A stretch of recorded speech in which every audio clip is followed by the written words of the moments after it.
Hi, Infantinis. Welcome back.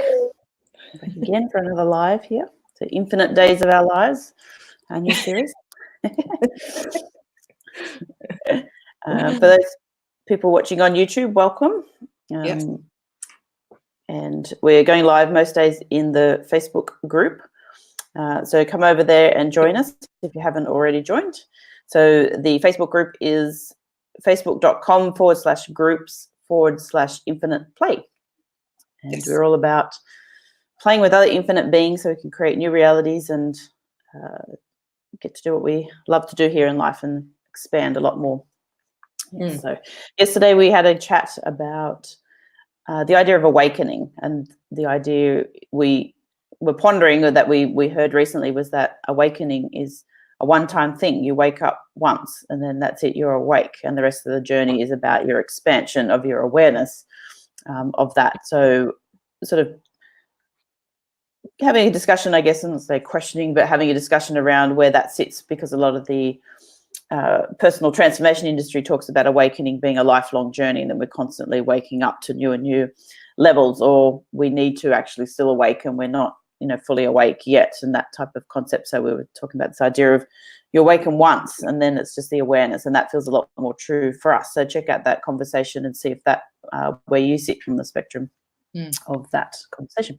So yes, so we've gone back to our infinite lucky dip, which we were doing over on our Facebook page before we've created the group. We were doing that for quite a few months, where we put a bunch of topics into a little bag here of a little lucky dip bag with notes written out with topics on them, and we just pull them out in the moment, and that is the topic for the talk today. So both Nat and I don't know until I pull it out what actually we're going to be talking about. So it was interesting. So we're going to be adding a lot more into this bag because we haven't visited this for quite a while. So we're just going to pull out one today and see what we've got in there for now. So here we go. All right. So where's the lucky dip? See what we get. What do we talk about? What can channel? Yes. In the moment. Okay. Today's topic. It's a yellow one. So it's like yellow. Do we need boundaries? When are they helpful? And when are they a hindrance? Ooh, very cool. All right. I'm just going to type that topic in. Do we need boundaries? When are they helpful? And when are they a hindrance? It's an interesting topic because it's not actually something I think about a lot, to be perfectly honest. Boundaries, I don't know. Maybe it is something I do need to. No, you hear lots of conversations, I think, in the transformation world around needing strong boundaries, around your energy, or around your time, or around, the people you let into your space. When I said it's something I don't think about a lot, I think from a I don't know, maybe it's something I kind of do intuitively in some areas. I think, like in terms of, say, my energy, I tend to not put my energy into certain things, and just learnt over time what to do and not do. So I think it's not so much a conscious thing, but in saying that, there probably is some areas that I could do with putting some more, conscious boundaries around, say, my time. Or I think these type of things show up in the areas that you get pulled a lot by other people. So when you still are establishing, I think, your sense of yourself and where your power is coming from, it can be, they show up as different patterns, I suppose, like people-pleasing type patterns, or saying yes too much when you should be saying no to certain things. And that's something I think I've just been learning over time. So I don't think it was a conscious thing to kind of go, okay, next time this happens, I'm going to say no. I think it was just observing and then course correcting, observing, course correcting as you go. So I guess that is still boundary setting, but just hasn't been so conscious for me. But yeah. What about yourself now? Sort of interesting. I feel like I know a lot of people talk about this. It becomes a big thing in the consciousness space and the spiritual space. Everybody talks about putting boundaries in place, because I think the more you become aware and awakened, the more you start to see when boundaries are being crossed, if you like. So when you're in the story and things are going on and you're not conscious of them, you're probably doing things that don't really feel true for you at the time, and you're compromising and you're giving your time away, and you sort of have little niggles that it doesn't feel right for you, but you sort of tend to just put up with it a little bit, or you might put your foot down every now and then and you get sort of angry. I guess you're more reactive. Yeah. So when you sort of then go on the consciousness journey, it feels like you start to put boundaries in place because you go, you know what, that's not actually acceptable to me anymore, which sort of makes sense because you're starting to really feel your own value at that point. So it's when you start to really respect yourself and feel your value, you start to then put the boundaries in place and you go, no, that's not going to work for me. Yeah. So you become less attached to other people's feelings on things as well, I guess, not to the point that you really don't care about people, but I mean, you sort of get to a point where it's like, it has to suit me as much as anybody else type thing. So yeah, everyone's responsible for their own feelings and reactions and emotions. Yeah. Yeah. So it sort of feels like that a bit more. I feel like I didn't do that really consciously, a bit like you. I didn't really put conscious boundaries in place. It felt true for me to say no to things. I became very okay with saying no and putting my foot down about different things when it didn't suit me. So, yeah, I don't feel like I sort of went through that whole process of having to put boundaries in place, but I do feel that as I've expanded and certainly stepped more into my infinite power, it's sort of almost like you don't need to set boundaries because people don't tend to overstep the mark a little bit. It's almost like they can feel that presence or power, if you like, and so they don't try it on you, sort of, you know what I mean? Like, it's sort of, if you're playing the bit of the doormat or the victim type thing, then oftentimes that's when those boundaries will get crossed.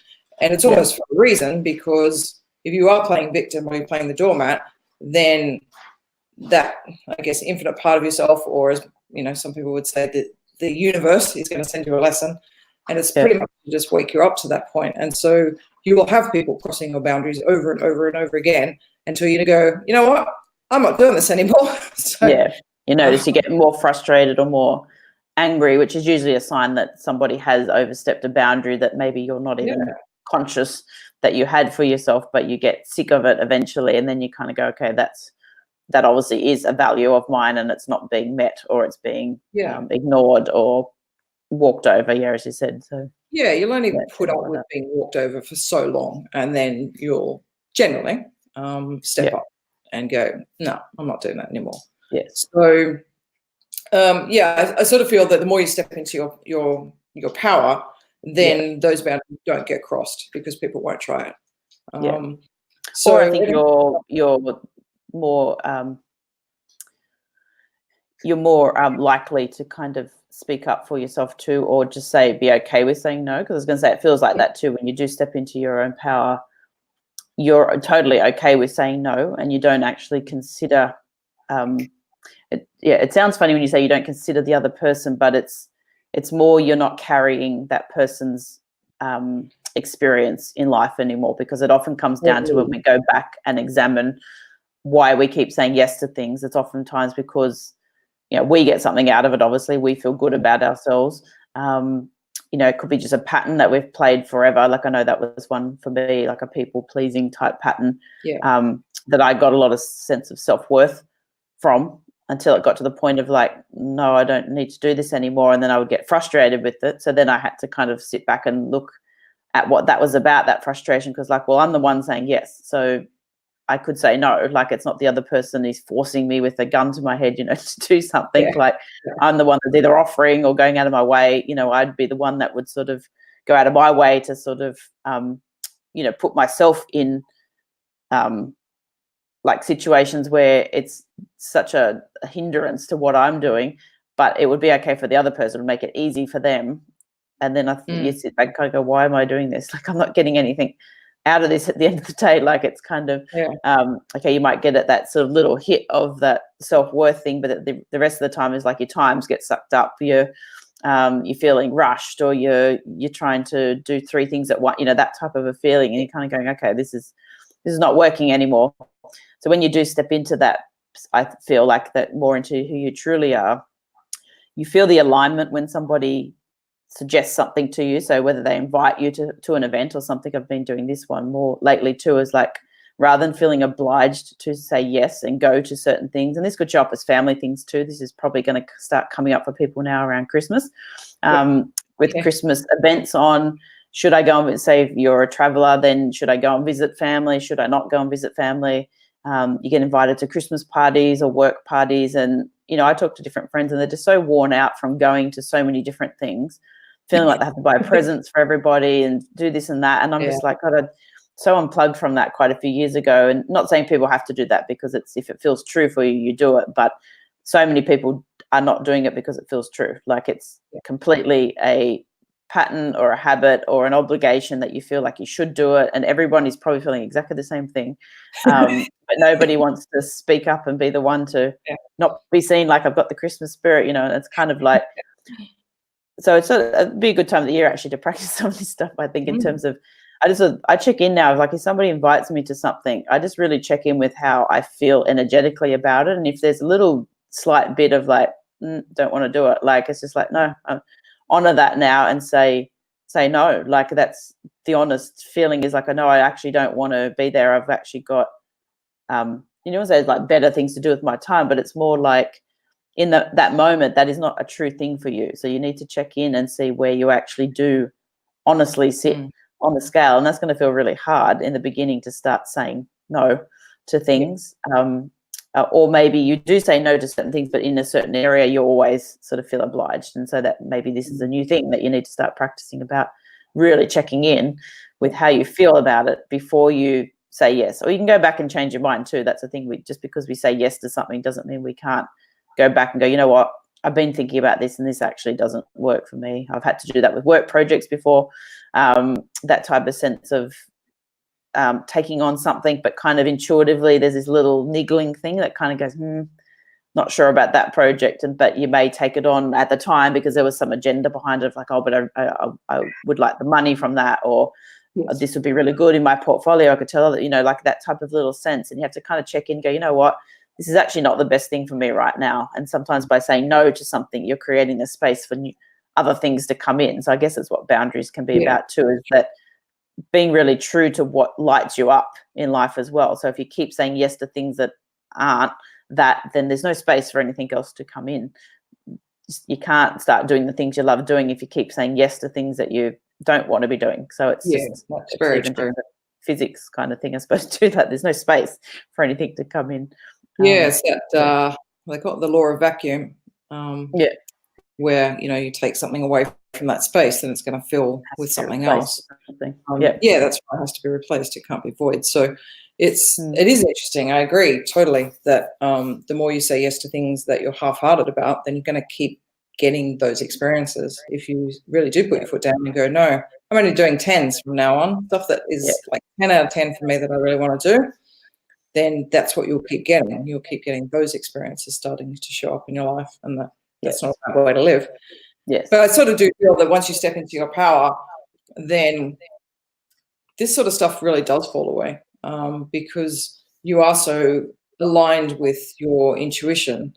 Then it tends to be mirrored outside of you with other people, like you're saying, like you'll get invited to things that you really do feel drawn to, or different experiences or clients or money situations or family situations, whatever. It gets mirrored because you are in alignment with who you are, and you stick true to that 100%. Not 100%. Nobody ever does that 100% of the time, but you're making choices constantly that are very conscious about things that are 10s for you, if you like, and so that will be mirrored back in the outside world to you. This is the idea of the story morphing. You're the one that's writing the story. So when you're coming from your power and operating from that space, then the story outside of you starts to shift around you. It's not that, it looks like you start to attract these different things. And we're going to talk about the law of attraction in another talk, because it is a law of the universe, but it doesn't always play out the way that everyone, it doesn't have as much, it's not the be all end all, if you put it that way. I feel like it's not exactly how everything kind of happens, but it is that sense that you're the one that's morphing your story. So it looks like then you start to get experiences happening that reflect that back to you, because you're rewriting your story literally from the inside. Just going to bring this on from Jody. It's going to block Mhm. both of us. I'll look over the top so I can read it. I found more recently that boundaries are not needing to be predetermined the more I get to know my own habits, such as people pleasing or allowing my time to be interrupted by others. I'd be one of those people. I feel that it's acceptance of self and acceptance of the gifts of awareness that come from observing what may have been old behaviors. It's easy to fall into the truth is you are only protecting you from you. There is no one else to be protected from. Yeah, exactly. It's interesting, the protection thing. First, acceptance of self, acceptance of the gifts of awareness that come. It feels like that, the awareness, that's what it felt like me. It wasn't so much a conscious decision to put boundaries in place, because I do have friends that have definitely gone down that line of being really literally kind of sitting down and kind of go, these are what my boundaries are, and then being really kind of enforcing of those boundaries, which is perfectly fine if that's part of your journey too. But for me, it definitely hasn't been a conscious thing. It's been more like what you've mentioned, Jody, around that sense of just being aware of when I'm feeling completely frustrated with something, as like, or angry at something all the time. I'm like, okay, what's that about? Because that's my reaction. It's not the other person's. Yeah, okay, it looks like in the moment you might get frustrated with what the other person's doing, but it's my choice to be that way. So you have to kind of always look back at yourself about the emotion coming up in you, because that's your trigger. And often it is because, okay, they're going again, trying to people please. And what's that about? What am I trying to get from that? Where am I not? I've put power outside of me again, and pulling back from that, pulling your power, withdrawing it back in, if you like, and kind of going, okay, no, I'm the power. So I'm the one that gets to choose what I want to do in my experience. So it's kind of that, sense of awareness. That's what it feels like for me. So, it's sorry,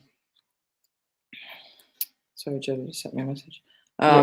It's interesting. It's been interesting to observe Jody, who has been a people pleaser and freely admits that. And me too.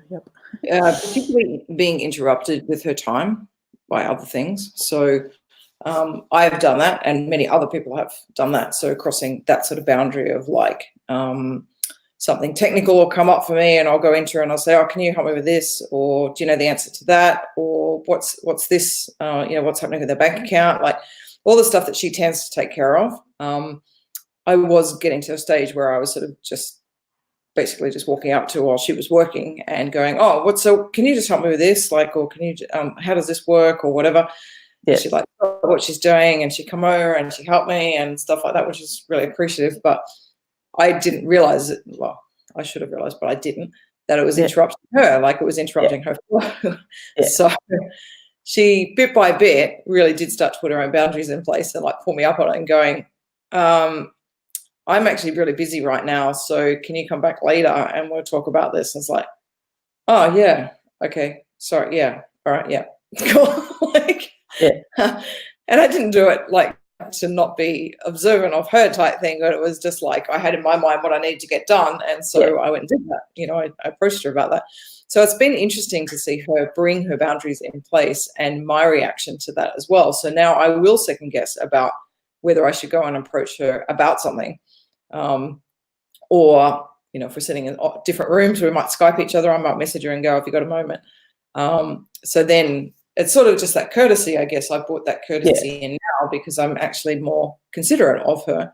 But that came from her setting her boundaries and actually putting her foot down a little bit. So it's sort of interesting to see the flip side of that from my side now and go, how do I react to that now that the boundaries have been put in place? And it's like, you become more respectful of that person that has got those boundaries and is willing to speak up about them. So it does work. And it is a retraining process too, because you have to remember that we're the ones that have been operating that way for so long. So if we've operated as a people pleaser or always saying yes or always being the helpful one, then other people have come to know that that's how we are. So when we start to get shitty with it or get frustrated, it's kind of like, well, we can't get shitty with the other person really at the end of the day, because, well, they're a reflection of you anyway. Like it's all you. So you're only getting upset with yourself, but it's more like you're the one that's put that pattern in place, and you've trained that person over many years probably to think that that's okay for them to do that. So they're not even thinking, like in that instance, you're not even thinking about going up to Jody and interrupting you, because Jody's always just been there and helped you. So it's kind of, so in that instance, using that as an example, is like, okay, it's up to Jody to kind of go, you know what, this is not working for me now. Yeah, like, and what's been happening, you know, like, oh no, I'm actually really busy right now, can you come back later? Or and then you start to kind of, probably in the beginning would be like, oh, you know, oh, Jody's not helping me, but then now it's become now it's become like, oh, now I need to consider what Jody's doing, and so it's, and the person outside of you start to shift them when you start to retrain them, if you like. And maybe some people are not going to like your new boundaries, and that's perfectly okay too. They don't have to, but you don't have to change your boundaries either to sort of suit the other person still, even if they don't like them. So it's kind of, it is all this, that self-awareness and your own triggers that come up within you. That's your responsibility, if you like that's your journey. That's your awareness and expansion of where you've got the power outside of you, and how you can start to realign yourself with what's actually true for you. Yeah, definitely. Yeah, it's definitely an interesting journey. Yes. Sure. Very cool. All right, well, we might leave it there. We'll just hit over 20 minutes, so we'll keep them short and sweet. So yeah, let us know in the comments. Have you had to set boundaries? Do you feel like you have boundaries overstepped at times from people? Who is that person? Or people? Is there one particular? Is it your partner, or is it your family that always overstep the mark, and you really struggle to put those boundaries in place? Yes. Let us know in the comments, because I think it's really interesting to explore this a little bit, and it's almost good for you to be able to state by writing it down where those boundaries are being crossed, because you'll probably find that it starts to shift a lot of things as well by actually just that act of writing it and declaring it. So, and I think the idea of the hindrance, because we didn't really touch too much on that, but I'm just really quickly just thinking, I think it's when you get so rigid in your boundaries. Like I've been in a few different groups where there's been a lot of energy work type things going on, and people get so like really rigid with how certain things have to be done, and so it doesn't give them any flexibility or any kind of resilience to kind of be in the moment and tune in. It's like, no, but this is how I always do it, and if I don't do this, then X is going to happen. And so that's when it becomes a hindrance, I think, because you start to put your power outside of you into other things. And so I think that's where it's just worthy of kind of noting, just to keep an eye on that as well, because that can be just as much a hindrance as having no boundaries, like having too many boundaries, or being very rigid with them as well. So so have a check of that too.